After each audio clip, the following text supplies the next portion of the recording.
Mackenzie Johnston with Tri-State Livestock News, bringing you discussions concerning fair cattle markets. Today we are going to dive into the second part of my interview with Trey Wasserberger.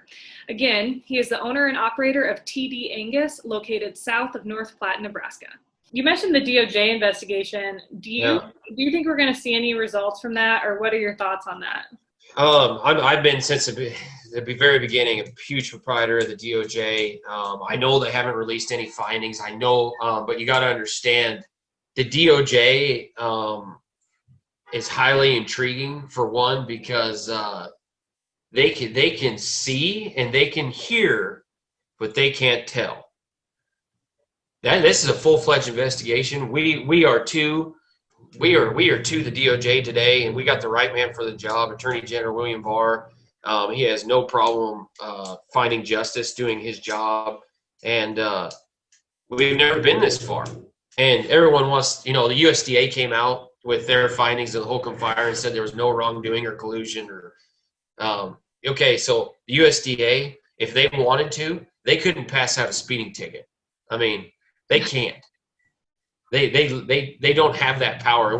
So when this all started, I was running to the USDA saying, you've got to fix this. You've got to fix this collusion and price fixing in the fed cattle market. And antitrust. They told me we don't even have an antitrust attorney on our payroll. I said, what? I said, you guys are the ones that are supposed to enforce the Packard and Stockyards Act for antitrust, and you don't have anybody on your payroll? Yeah, that's right, Mr. Wasserberger. I was like, no wonder where we're at, because it's unenforceable. And they want to talk about how we financially can't handle it, and we don't have. Well, if you can't do your job, then we need to find somebody who does, and that's the DOJ. And if you don't think the DOJ can't pass out indictments, talk to Pilgrim's Pride President Jason Ness, and he's been indicted, and he's on leave, and that's owned by one of the major four packers, and that's the best news I'd heard in years when they passed out an indictment, because there's some price fixing going on there. There's no question. And he will see his day in court. Now, to touch on an issue, this is the largest election we've ever had in our lifetime, because it's no secret, if the wrong man wins the job, AG William Barr is probably unemployed. And that's a scary thought. I know his team has been working on this. I know his team has been at the headquarters of the Major Four, and they've passed out some subpoenas to executives, and I'm afraid to lose that if we lose this election. So I think it's our only hope. I do. I think the DOJ is the only hope. I think they have the power to enforce antitrust, or to indict antitrust and price fixing and collusion, and they will. And I know it's there. It's on date. It's every day, and they can do it.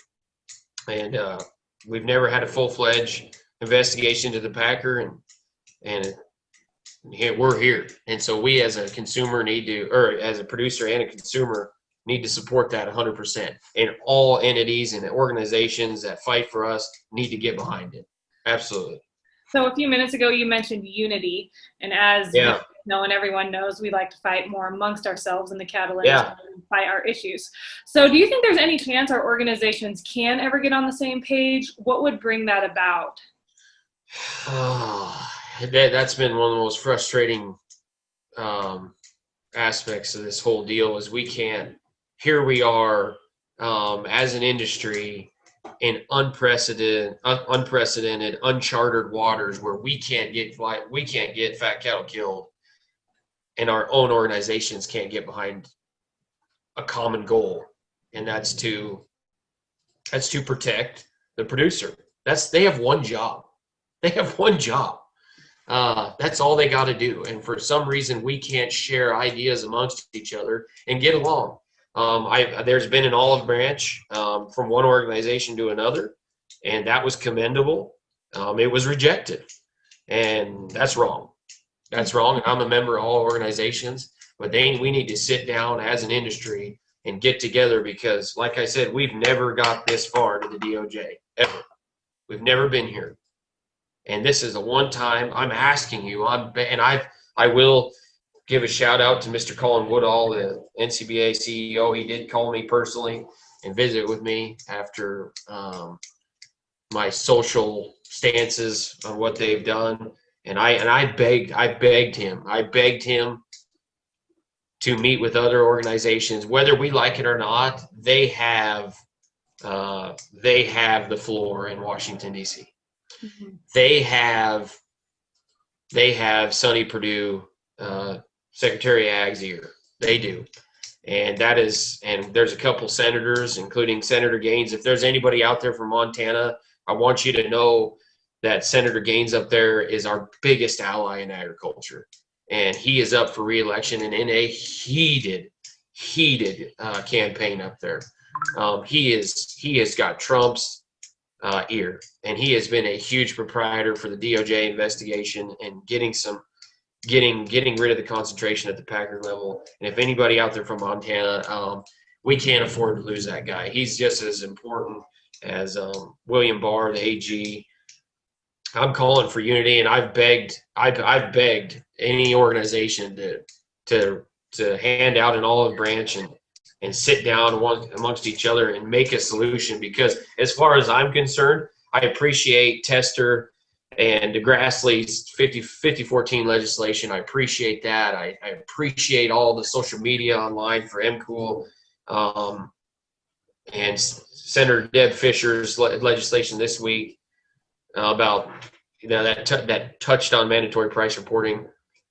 But we still are in a huge divot, and we've got to work together to get something done. And I understand that both sides. I mean, it's like we're divorced, you know. It's like I got my divorced mom over here and my divorced dad over here, and I get in trouble if I talk to dad, or if I get in trouble if I talk to mom, and mom finds out I'm talking to dad. I mean, it's awful. I have to hide who I support, and I have to be careful on social media what flag I raise, because 50% of my customer base is on the other side, and that's wrong. We're on the same damn T-ball team. Exactly. We're fighting like, and it's. I don't think it's so much the producer. I know it's not, because I've got major friends and family on both sides that are members of both organizations. It's at the executive level where this starts, and those guys, I'm begging them and asking them. We've never been this far in the cattle industry with a DOJ investigation to come together for the common good. So you mentioned you had a conversation with Mr. Woodall and you begged him to come together for the common good, get behind this DOJ investigation. What was his response to that?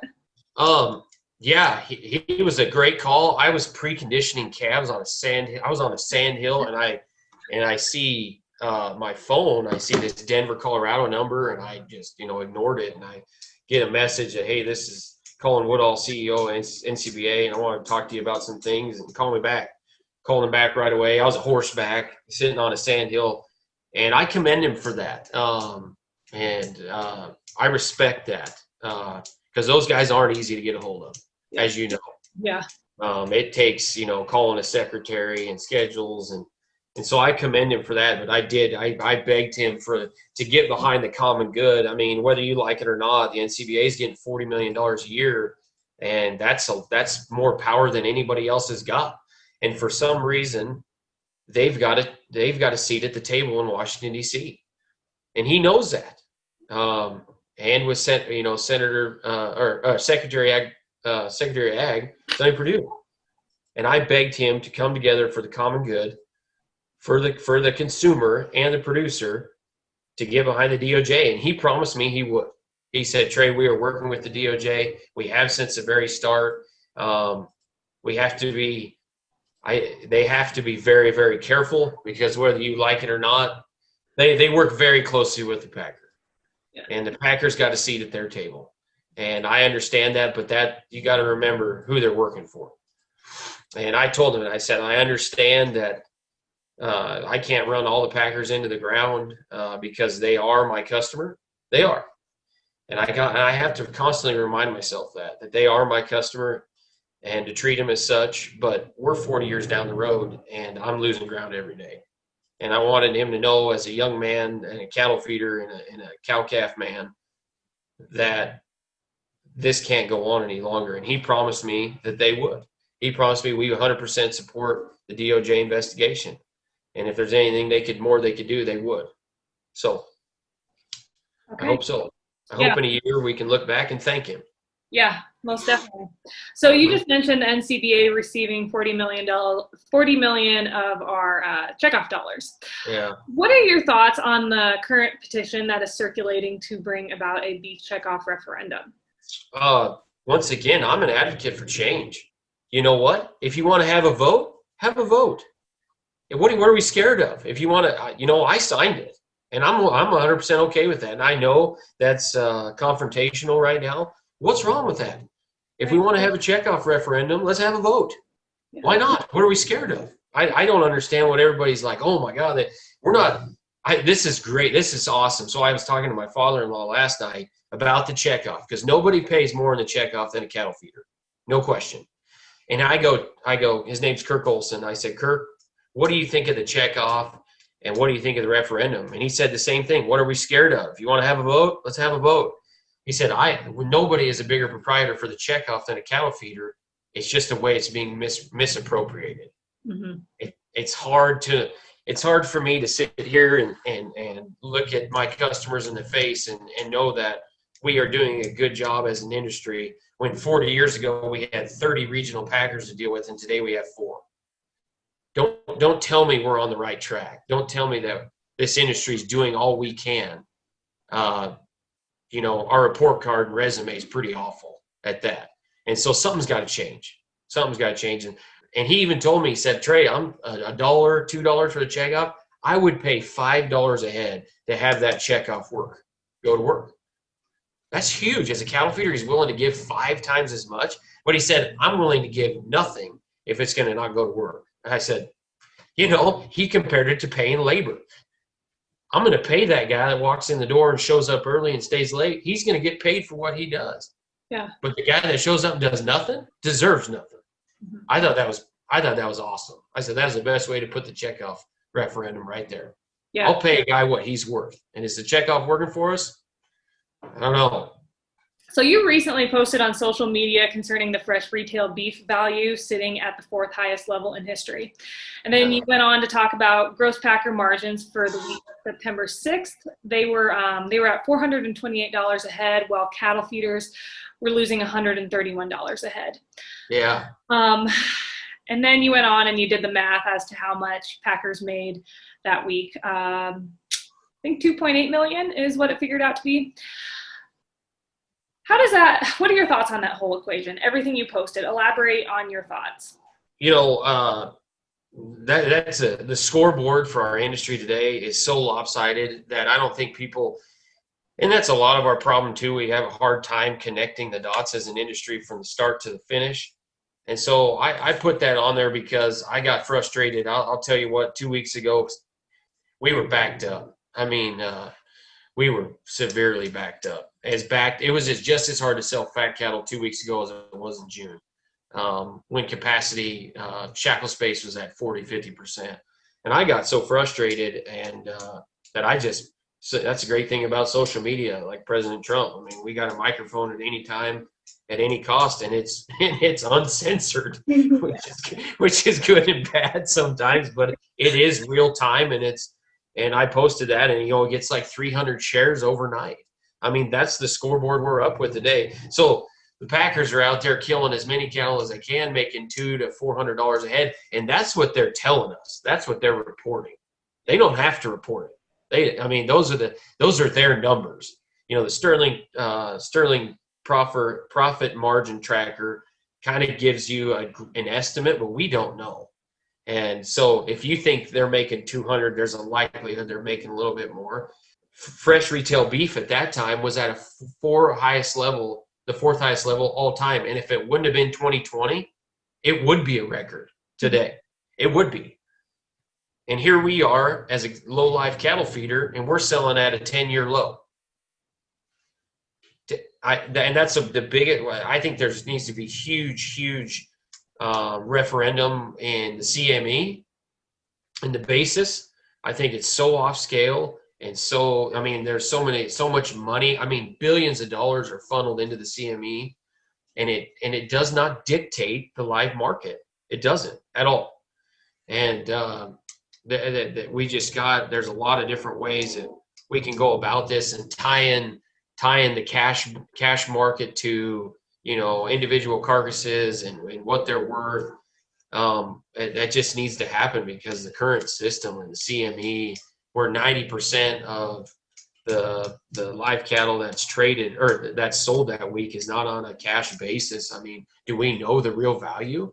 No. And that's a whole, as an industry, we've dug and put ourselves in. Mm-hmm. We did that.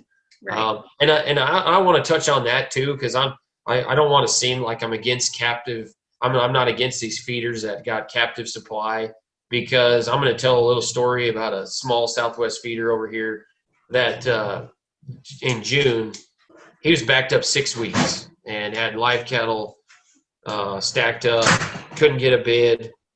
We were looking at 85-cent fat cattle at that time, and he was getting a bid for 94 cents and wouldn't take it. 6 weeks of this seemed to go on, and he couldn't get any cattle sold. And finally, a major stepped in, and he took 95 cents on all those fat cattle.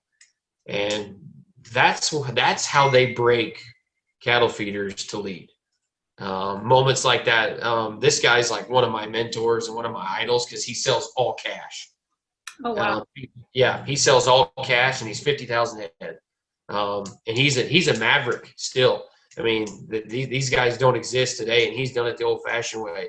But they about broke him to lead. And he told me in confidentiality, he said, I'm not going to mention his name for that reason, but he said, I get why these guys take these formula deals. I get it today. And that was hard to hear. A cattle feeder, probably 70 plus years old, done it his whole life. I mean, it broke him. It broke his soul.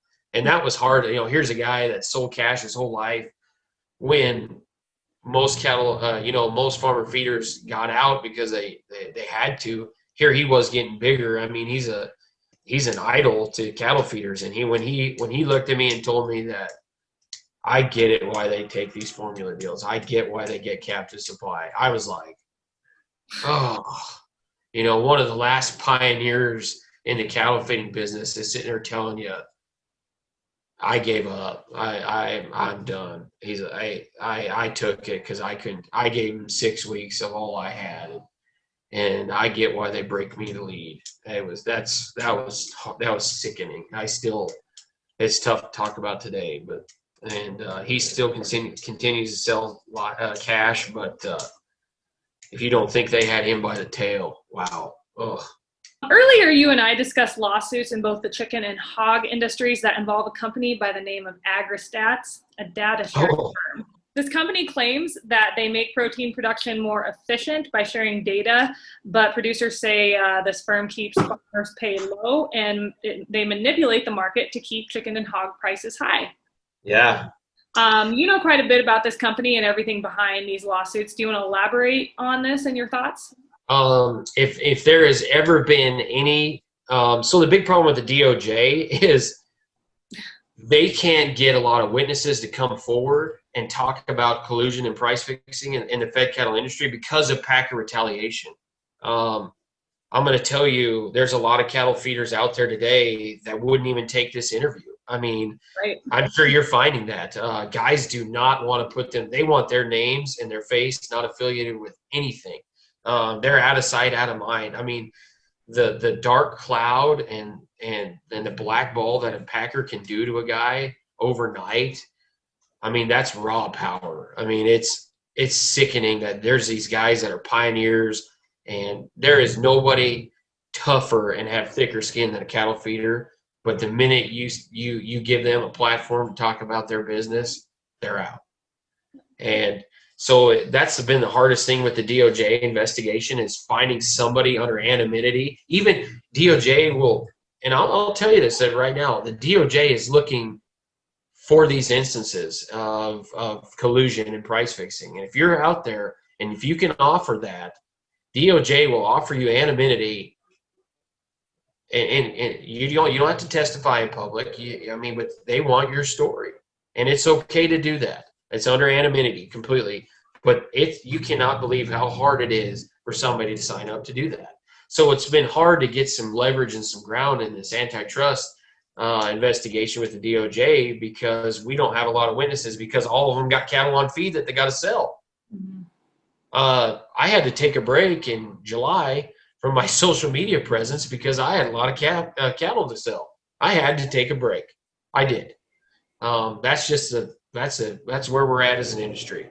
Now, this AgriStats deal is the first time that I've found that there is actual collusion on paper that can be proven, and all of the major packers are paying AgriStats to provide them with information.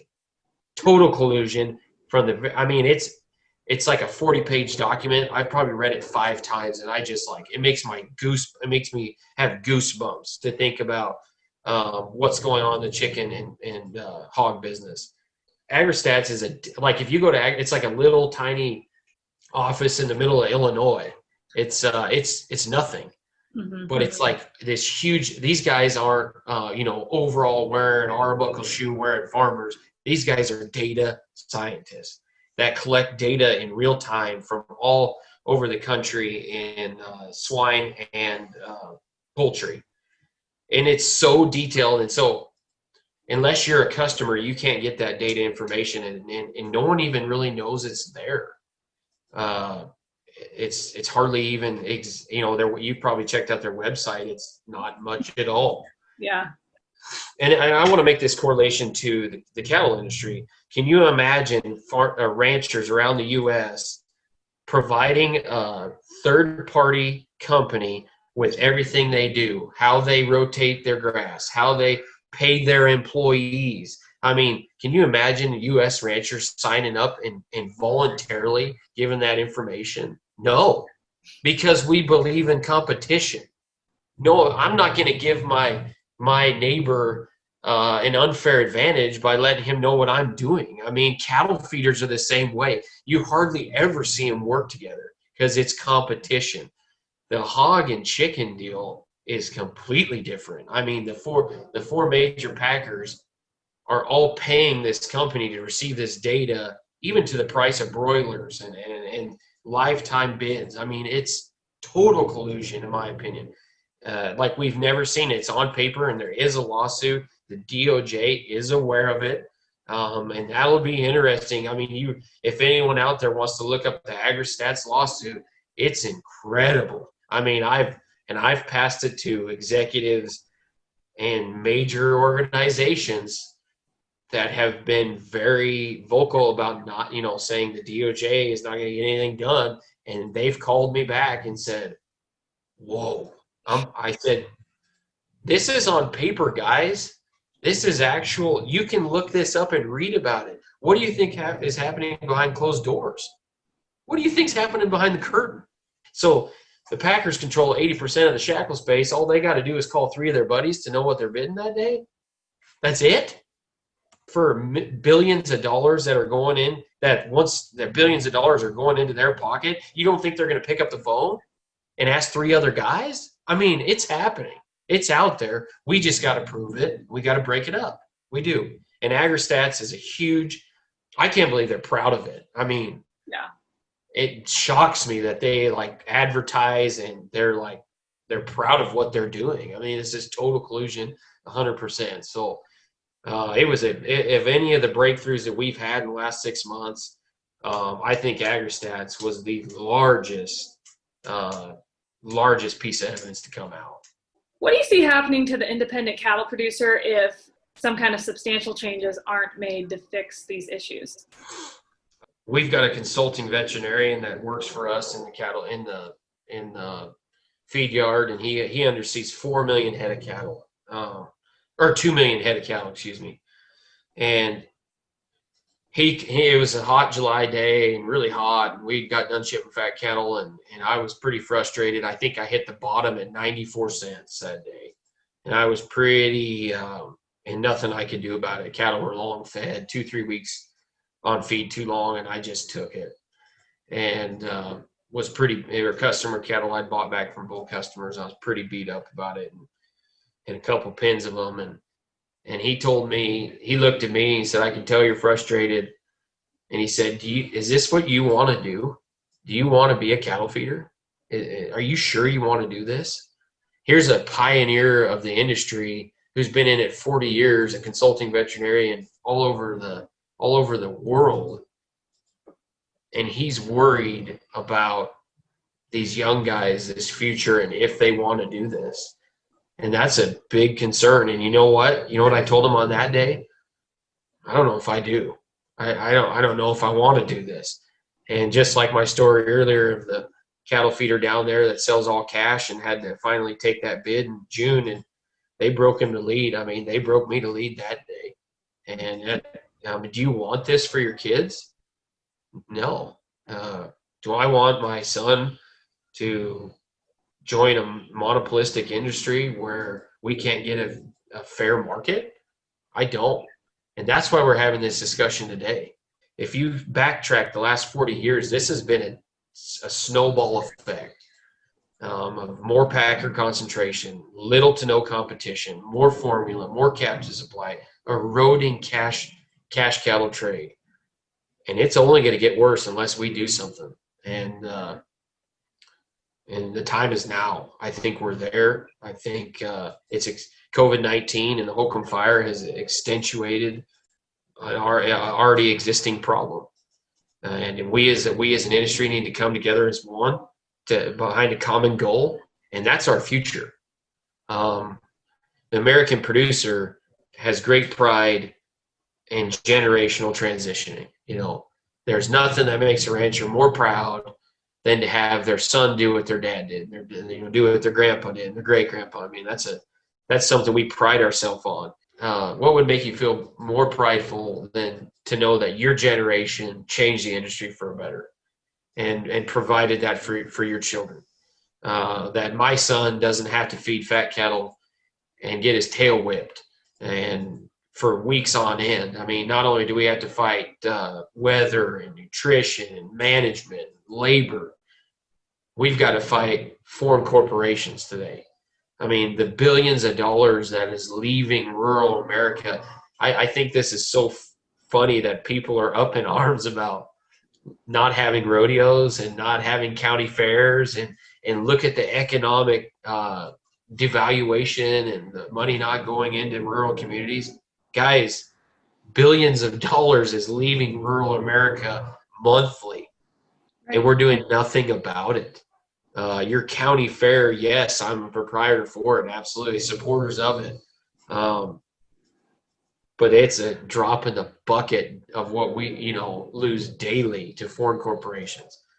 And that's something I've spoken to multiple organizations that have that platform with the president and with Attorney General William Barr.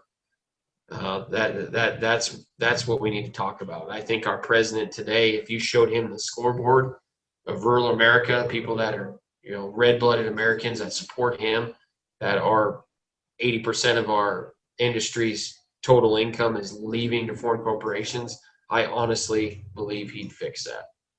Do you have any other closing statements you want to make? Yeah, I mean, just like I said, I've never in a time have we got an investigation to the DOJ where we were going to change our industry for the better.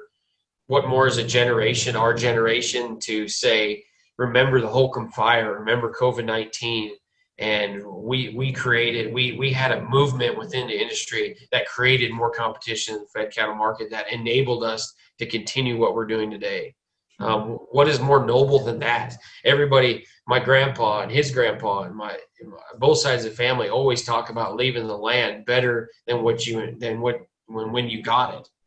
How about leaving the industry better than what you got it? I mean, whether we like it or not, we've inherited a tough business. We have, but it doesn't mean we got to stay there. Right. This can be fixed, just like it slid in the wrong direction. This can be changed through multiple levels and being vocal as an industry, telling our story, which something that has been very, very tossed in the background. I mean, tell your story. Our consumer wants to know about us. They do. And anytime more than today, the consumer wants to know where their cattle, where their food is produced. And we need, as a producer, to tell that story. If we want to continue what we're doing and survive, and it's just got to happen. It's got to happen for future generations. It does.